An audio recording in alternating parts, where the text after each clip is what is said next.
This is Newsdesk. Thanks for tuning in. I'm your host, Jason Miller, here with Dr. David Summers, Director of the Summers Institute of Foreign Affairs. Well, here we go. Around the world, the news of the week, David. First up, we have this from ABC News. Shortly after the movie The Dark Knight Rises began at the Century 16 Theater in Aurora, Colorado, 24-year-old James Holmes allegedly entered the theater and opened fire, shooting a total of 71 people. 12 were killed and 59 were injured. Here we go again with a high-profile shooting, mass shooting. Yes, well, I don't know what more we can say about it except that this is becoming a regular occurrence in America, and people are not so sure how they're going to deal with it. Even President Obama was very careful in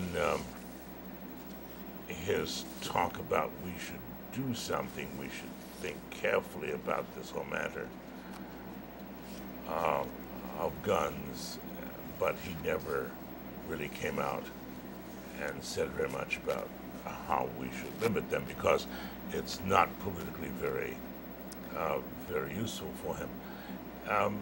The country is very evenly divided on this issue. Many people think that, in fact, more people carrying guns would be a deterrent. So I don't know what more we can say about it, except it's a terrible tragedy, and it happens all too often in this country.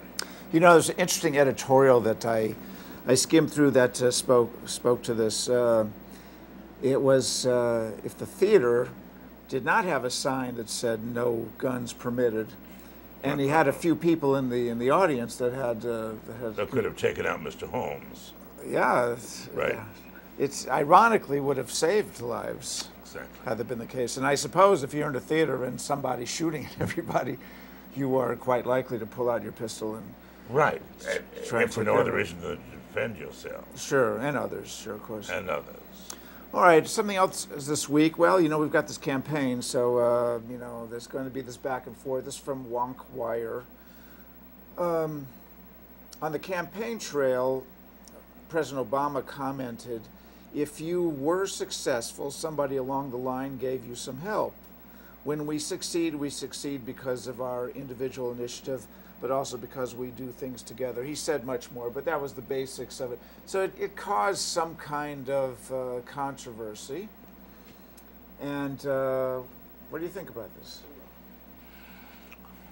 Well, it was predictive comment. What Mr.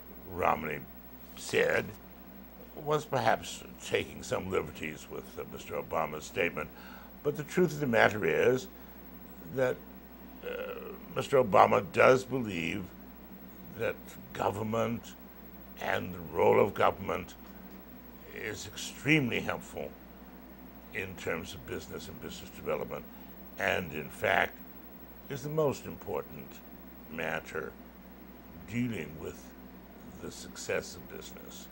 Mr. Romney takes exactly the opposite point of view. They do, but you know, I tell you, probably most of what President Obama said has a basis in truth. If you look deep enough, many businesses can owe some of their success to help from government in one way or another. And Mr. Romney, I suppose, has a point too. That well, it's the emphasis. Nobody denies that, for an example, government maintains the road system, the electrical grid, and all the rest of it. Nobody denies that that is important to business. But it's the emphasis that each one puts, that Mr. Obama puts on the role of government, which is oftentimes, from his point of view, more important, and the emphasis that Mr. Romney puts on individual initiative, which he thinks is the most important. So I agree. The key there is the emphasis. The emphasis. I agree. All right. Also, this from Politico. Former President George W. Bush will not be attending the Republican convention in Tampa next month, and Bush's father, George H.W. Bush, likewise will not be attending. I suppose it's pretty clear from their polling that that's not going to be helpful to have Bushes there because they do have a bad name, we'll say, in the public mind. A certain segment of the public. Well, they don't want to be morphed into the sort of Bush-Romney slogan that many Democrats would like, and so Mr. Bush is, I think, rather cleverly not attending, but he's not the first ex-president not to attend, right? I imagine Nixon didn't attend after. Well, next election. I don't know if that is a good example, but that's true. Yeah. Probably the same idea. Look, the Bushes are politically savvy, and I'm sure it was like pretty plain to all of them, it was Romneys and the Bushes, that this is just not the way to go. Right. But he's been keeping a very low profile anyway, President Bush, in general, keeping a very low profile, not making any comments, public political comments, on what Mr. Obama is doing. He's really following a very honorable tradition, I think, of American presidents, which is once you're out of office, you don't do any political stuff. Now, that's not true of Mr. Clinton, mind you, but it has been true of Mr. Bush. Oh, yeah. It's just, in general, that is the way it is. All right, this is from Wonkwire. This discusses the filibuster reform. We'll have to explain what this is, but reform advocates have proposed eliminating the filibuster altogether or having a scheduled phase-out. For our viewers that aren't familiar with the word, explain it if you would. Well, one senator or a group of senators can just slow down and oftentimes just kill a bill by filibustering, by talking and talking and talking and just talking to death. The Senate has a special rule that if one party doesn't have at least 60 out of the 100 senators, they are allowed to filibuster. The party that doesn't want something to pass, a bill to pass, they can read the phone book. Exactly, and have done so. For hours and hours, and that can defeat the bill, or that does defeat the bill. The other side finally has to give up and figure, well, we're just wasting time. So there's talk about eliminating this, which would mean that more things could get passed. Sounds very reasonable. But you can get things passed in the House with a 51% vote, but then it goes to the Senate, and if that particular party doesn't have 60 senators, it's dead. It sounds very reasonable, but it is very doubtful that will be done. This has been brought up many times in the past. And the party that is out of power or thinks that it will benefit by keeping the filibuster rule will try to keep it. That's just the way things go. It doesn't sound very honorable in so far as some of these senators are concerned, but that is the way power is exercised. Right. Well, at a time when one party was out of power for eons, you could see where they would say no to this because filibuster was to their advantage. But now that the both parties are about equal, and let's hope that reason will prevail. Yeah, that would be great. All right, this is from the Atlantic. Now, we talked about Obama had a little problem with that gaffe, maybe some call it. Now we talk about Mr. Romney. This from the Atlantic. Mitt Romney has an identity problem. He's running for president, but as a man who is largely without a past. He also refuses to divulge many details about what even he has said is his main qualification for the White House, and that's his successful career in private equity. That was from 84 to 99. Romney may well make a very good president, but we should know what we're getting. You know, most people, it's hard to know just what his story is, what his interest. He is somewhat reluctant to divulge his positions. Intimate details of his business activities. His positions are somewhat are different. He does acknowledge, for an example, that he's changed his views on abortion. He acknowledges that. Healthcare. He doesn't say he's changed his views. What he says is what he passed for Massachusetts was good for Massachusetts, but not necessarily for all of America. That, in fact, each state should decide what is best for the state and not have an overweening and overpowering national, federal type health insurance program. Well, there was two issues this week about Romney that the Obama campaign was running ads about. One was Obama was asking Romney to produce his tax returns for the last number of years, and the second was Bain Capital. As far as his tax returns, Romney's position is that, look, if I give you these hundreds of pages of tax returns from who knows how many years, you're going to have your accountants pouring through every little detail. They're going to have a field day, right? And you can, even though things might be up and up, some of them can sound bad to the public. So that wouldn't be in his best interest. The second about Bain Capital, that's been talked about to death. I don't think most people know what that's about. The trouble is that Mr. Obama and Mr. Romney, to some degree as well, is not telling us what they're going to do. What they're saying is the other guy's a bum. Yeah. Right? Obama is spending his time attacking Romney for his tax returns and for the fact that Bain Capital invested overseas and did the... Oh, yes, but what about your program for the country? Isn't that what this election is about? Well, there's no reason for Obama to talk about what he's going to do for the economy.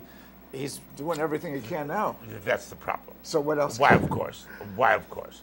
That's the problem. They're campaigning new ideas. It's not going to be, he doesn't want it to be a referendum on his performance on the economy. Right. He wants it to be a selection. Is he better than Romney, who's sort of a secretive businessman type? On this, if he can keep it that way, he'll win. All right. If you joined us late, I'm speaking with Dr. David Summers, director of the Summers Institute of Foreign Affairs.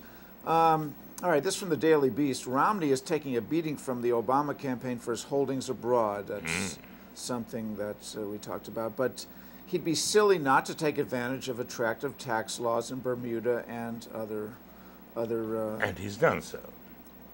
And he's done so in other locations. Tax attorneys and legal experts point out that there's an inherent logic to tax laws, both in the U.S. and abroad, that encourages investors to handle their money just as Mitt appears to have done. In fact, many wealthy investors would be stupid not to park their investments abroad. But it doesn't look good, Jason. It doesn't look good, doesn't sound good, but... It's legal, it's intelligent, but doesn't sound good if you're running for president. So that's one of the reasons that he's a little bit reluctant to turn over all these many years of taxes. Right. But the whole concept of Romney, like many wealthy people, investing worldwide, look, that's the way they set the investing tax worldwide laws is one thing. That's right. In not paying, in trying to avoid taxes by this business of going overseas is legal and intelligent and probably something that if it were available for most people, they'd do it. Right. But just doesn't sound good. For the little guy, it doesn't make sense because you have to pay all this money to lawyers and attorneys to set up these corporations, these overseas corporations. But if you've got millions, it's worth it to do. That's how he's being attacked. Right. As part of the super wealthy, part of the elite, with no real understanding of what the ordinary guy is up against. That's what Obama is trying to paint him as being, right? Right. All right. This from PBS Front. Florida officials will be allowed to check potential voters' names against a Department of Homeland Security citizenship database. In the latest development, Florida's contested effort to purge its voter rolls ahead of November's election. Florida asked the Department of Homeland Security to give them this list so that it could see if there were illegals, people that illegally were voting that were on the rolls. Yes. And the department said no, I assume because of pressure from the Obama administration, because it was not to their best. The Obama administration is against that. Right. Now, don't forget, Florida in the 2008 election was, no, in the 2000 election was won by Bush by 500 and some votes. So, you know, if they can, this is really important to the Obama campaign. Of course it's important. And furthermore, many organizations that are fervent backers of Mr. Obama have come out foursquare against this kind of law, like the NAACP, that came out and basically said that was aimed at blacks and other minorities. That's what they said publicly. Well, but if they're illegal voters, they're illegal voters. What these groups are saying, in effect, is we don't want you to check, because if you check, you're going to find there are people not allowed to vote on the list, and you'll be eliminating those, and we want them to vote. There's something more to it, however, Jason. Basically what they're saying is, too, that there are a lot of people that don't have any identification. Well, that's a separate issue. That's a separate issue. Okay. Yeah, got it. It's not voter ID. Right. This is just our people that are not allowed to vote on the voter rolls. On the voter rolls. It's not people coming to the polls I and have to produce ID and all these right. things. We don't want any of so the that's dead probably people not voting. That might not be the NAACP. That may not be the NAACP. You're right. This might just be bureaucratic. But then why should the Obama administration oppose that? Well, because it may cost them some votes. Oh, I see. From Hispanics and well, illegal. Not necessarily them, but just people that are not allowed to be on the voter rolls. Oh, all right. Just that's the way it seems, but we don't know. All right, this will be the last article about the election. Swing states. This is from the Atlantic. The swing states are swinging towards Obama. Among the dozen in-play states, most have unemployment rates below the national average of 8.2%. In 4 more of them, joblessness is dropping quickly. Like Ohio, like Virginia. Yeah, well, this is great news for Obama. That's very good news for Obama. That's right. Since the general consensus is that the economy is the most important issue in this election. There's no doubt. To have this, and the swing states are the important states, because That's right. others are already spoken for. In a sense, Mr. Obama, because of electoral college, does have a bit of an advantage this way. Yes, he does. All right, excellent. All right, we're going to take a little break here. We've got a commercial coming up. Stay with us. We'll be back in 1 moment. All right, here we are. We're here today with Tom of Janesville Jump Machine. Right. Hi, Tom. Hi. All right, now, Janesville Jump Machine, you supply various party items for children's parties generally. Right, 3 different items now. I have like 6 bounce houses, 1 big splash dunk tank which hooks up to your garden hose, and now the pony hops is the latest thing I have. And here it is right here. That's the pony hop. Now, Katie's been nice enough to volunteer. It's ordinarily kids, but it can be adults. There's 3 sizes, small, medium, large, up to adults, and I generally set up a racing lane in your yard or wherever you're at, if it's at a church function, just whatever. So there's immediately something for you to do, not just bump into a tree. All right. Now tell us, it's mostly for kids, but this could be used for adults. Yes, absolutely. An adult drinking party, for example. Sure. Which we've talked about in the past. Right. You set up 4 lanes. Uh-huh. And they race. Right. And drink. Yeah. And have a good time. On grass, yeah. On grass. Right. All right. So how does somebody get in touch with you if they have an interest in this? Okay, they just call me at 608-359-7107. You can go on my website, jjmachines.com, and look at all the pictures of everything there. And just call me to make an appointment. All right, fantastic. Katie, please, one more time. That's it, you got it. All right. Thanks for being with us, Tom. Thank you. And back to our show. We're back. Thanks for staying with us. This from CNBC.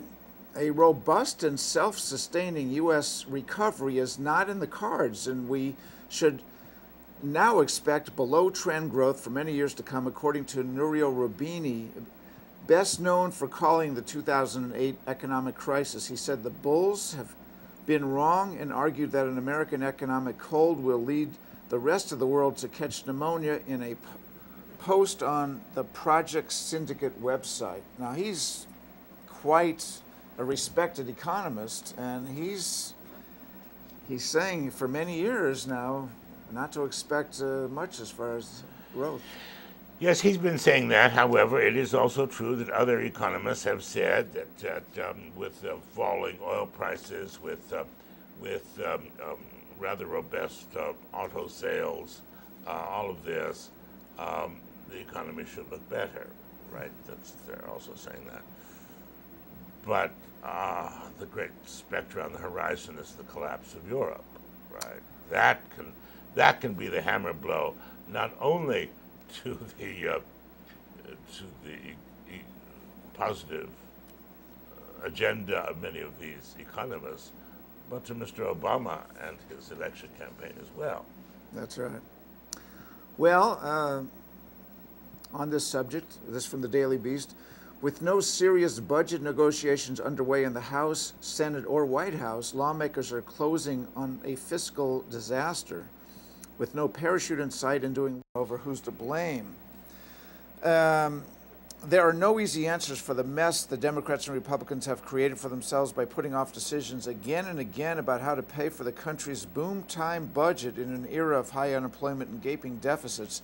Unless Congress acts, a possible government shutdown, $1.2 trillion in spending cuts, and $3 trillion of tax hikes will all hit in rapid succession over the next 4.5 months. That's one of the things that Professor Roubini mentions. That is, we're going over the cliff, and nobody's doing anything about it. Nobody is doing anything about it. Perhaps with the re-election, not the re-election, but that Senator Hatch has basically won his primary. He's now speaking in a very conciliatory way about compromise, and he's the head of the Finance Committee in the Senate. Perhaps you'll get some Republicans and some Democrats to come together to forge some kind of... Senator Hatch is a Republican, senator from Utah. That's right. So, all right, so it's looking like there might be some compromise. Member of the Finance Committee. And as we discussed a few articles ago, the filibuster is still alive and well. So this is not the time to have something like that, because you need these guys to come together. Yes, yes. All right, this is from The Guardian of the UK. Wealth doesn't trickle down, it just floods offshore. New research reveals the world's super rich have taken advantage of lax tax laws to siphon off at least $21 trillion, as possibly as much as $32 trillion from their home countries and hide it abroad, a sum larger than the entire American economy. It's hard to know these dollar amounts, but that gives us some perspective. That's a huge amount of money. Mm-hmm. So, we have to do something about that, and other countries must act as well.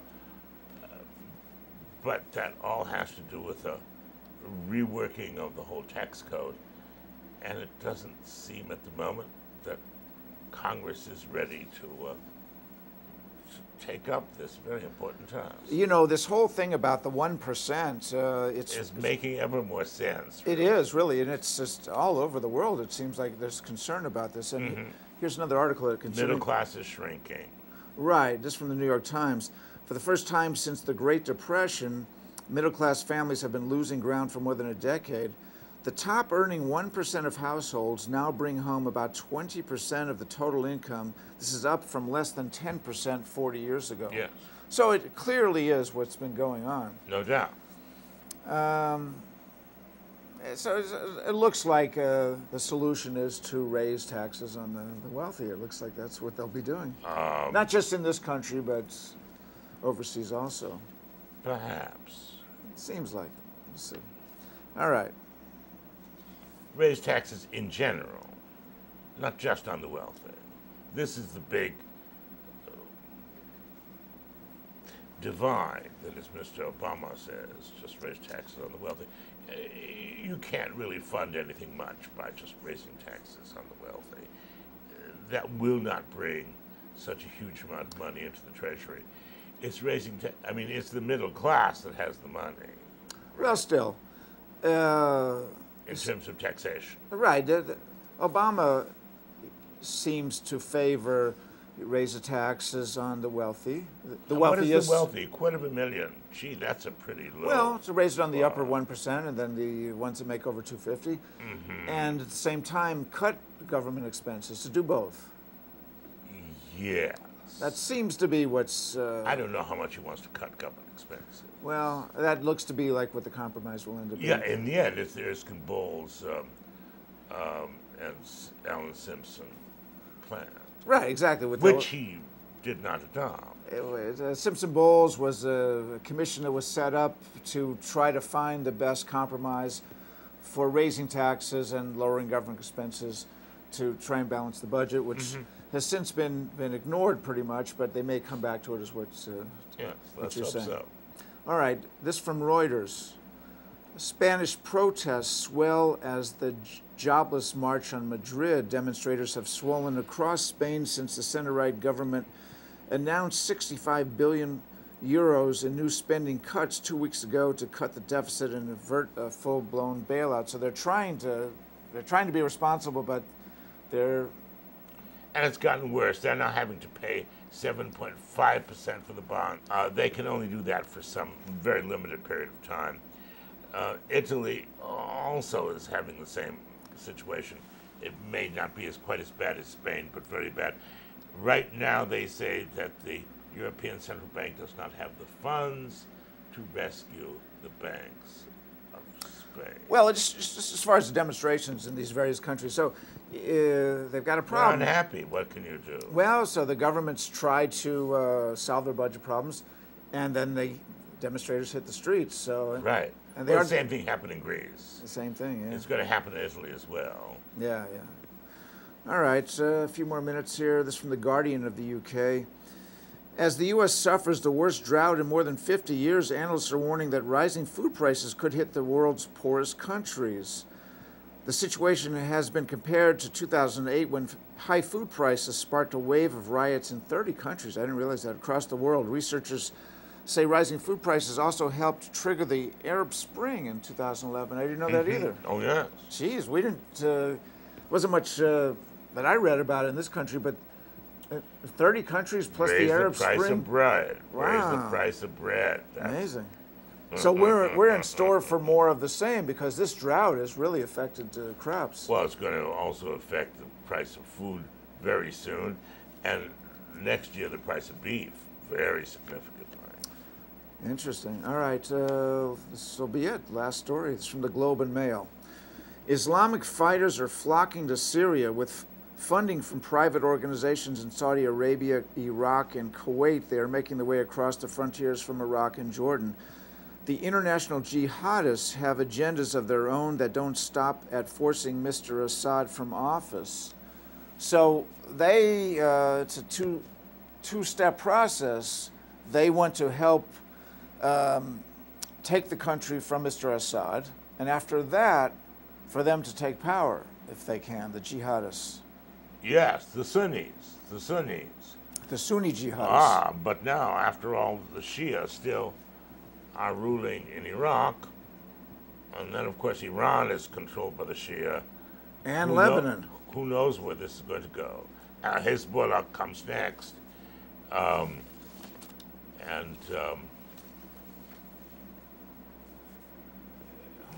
will happen is anybody's guess. Nobody knows now. Now it's become very dangerous. It seems to be spreading, doesn't it? Yes, and that's the whole problem. If you could just isolate it to Syria, well, as bad as that is, well, perhaps that's not such a world danger. But this can be a danger not only to the entire Middle East, but for the rest of the world as well. It's so incredible. It's so much like the 30s. You had the Depression, you had Dust Bowl, drought, and then you had the gathering of nations. Let us hope it does not end that way. A gathering of the war front. Yes, of the war front. Amazing. All right, so we have to go, David. That's the end of our show. Thanks for joining us today here at Newsdesk. Now tune in next week for a great show. That's Channel 95 on analog, 991 on digital. On the internet, YouTube, that's Newsdesk WYOU on YouTube. If you're watching us on TV right now, up next is Democracy Now! With Amy Goodman. This is Jason Miller broadcasting from Madison, Wisconsin. Bye for now.